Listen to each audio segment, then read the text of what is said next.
એટલે એવું ના સમજતા કે કઈ આવતો હશે. ઘણા લોકો એમ કે છે કે જીવ આવે છે, હે જીવ ગયો. જીવ કોઈ દન આવે નહીં, જીવ કોઈ દન જાય નહીં. સત્ય હંમેશા હાજર ને અમર છે. અહીંયા જ કહેવામાં આવ્યું, આદિ અનાદિ વૃક્ષ એક હતા, એની ઉપે બેઠા પક્ષી, આજ મેં તો નિરખ્યા પરદેશી પક્ષી. ગુરુ પ્રતાપે કહે ગુમાનદાસ તો સર્વનું વિત સરી જાવે.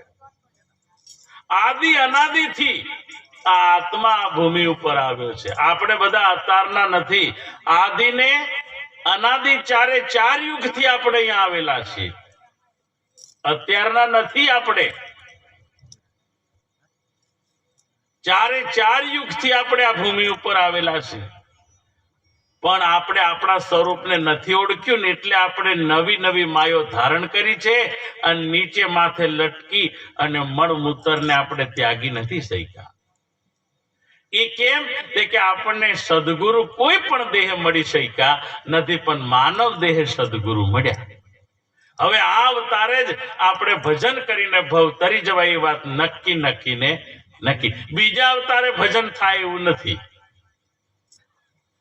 પણ માણસ એ નક્કી નથી કરતો કે ખરેખર આ અવતારે ભજન કરીને ભવ ઉતરી શકાય. પણ એટલો તો વિચાર કરો, પેલો બચારો શેગે બોંધી મેલે છે, એ લચકાન ભારો આમ પડી રહ્યો હોય, પેલું ભાર ભાર કરે, પણ એને જાતે તો ખવાય જ નહીં. આપણે નાખે તો એવું ખાય, અને ની કપડો ની કઈ નહીં. અને જો એને ખાવાનું નાખે તો ભી પોદરો પાડે, કશું નક્કી નહીં. અને એને કઈક ની કઈક શિક્ષાઓ થાય, એ પણ આપણે બધું જોઈએ છે. તો માનવને તો તમે નક્કી કરો કેટલી બધી સુવિધા સગવડતા છે. રહેવા માટે ઘર, પહેરવા માટે કપડો, ઓળવા માટે ગોદણો, ધાબળા, બધું કેટલું બધું છે. અને મારી સામે જોવો કે માણસનું શરીર કેવું છે, કેટલું રૂપાળું છે, જોવો સુંદર છે, છતાં માણસાઈ નથી. એટલા માટે આવા મંડપો બાંધીને કેવા પડે, સંતોને બોલાવવા પડે છે. કેવું પડે છે કે ભાઈ તું માણસ થા. અને પેલોને કશું કેવું પડે નહીં. આપણે નક્કી થાય કે ક્યારેક ચાલુ ગાડીએ કૂતરો દોડીને પડે, બોલો ચાલુ ગાડી. આપણે નક્કી કરવાનું કે કૂતરું નામ જ કૂતરું, એટલે આવું જ કરે, આવું બીજું કશું કરે. એનું નામ કૂતરું એટલે એવું તો ચાલુ ગાડીએ પણ દોટ મૂકીને આવે.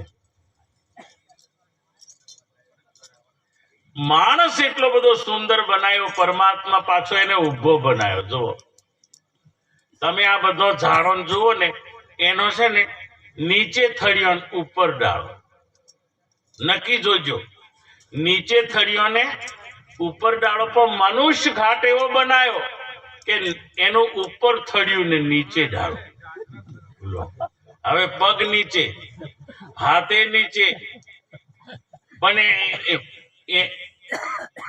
એનું થડ તો ઊંચો ગઢ દ્વારકો, નીચે સપન કરોડ. આણા અવળા રતન સાગર ઘૂઘવે ત્યો રાજ કરે રણછોડ. સિયાવળ રામચંદ્ર કી, જેવું નરસિંહ મહેતાના કીધારામ ગાવામાં આવ્યું છે. ઊંચો ગઢ હે દ્વારકો. અને આ દ્વારકોમાં જે હોય બેઠો છે, બીજી દ્વારકોમાં નથી. આ દ્વારકોમાં એ જ એને રહેવાનું સ્થાન છે. અને ખરું ખોટું હો પાછું મોન નક્કી થાય. અને એટલે જ આવ્યું આપણે છે ને મેલવા પડે છે ગુરુચરને, પણ કોઈ મેલતા. એ અમે ઘણો કચરો ભરાયેલો છે, અને હવા બધો હોદી. ભાઈ જો ઘરાથી અગર જતું રહ્યું તો ભાઈ બરફી પેંડા હોય કે મથુરા પેંડા, કેજરી પેંડા, ગુજ્યા પછી એનો કોઈ હવાદ આવતો. હવા હજી પાછો આટલામાં જ આવે. કેવું વૃક્ષ બનાવ્યું, ઉપર થડ ને નેચી ડાળો, અને ઉભું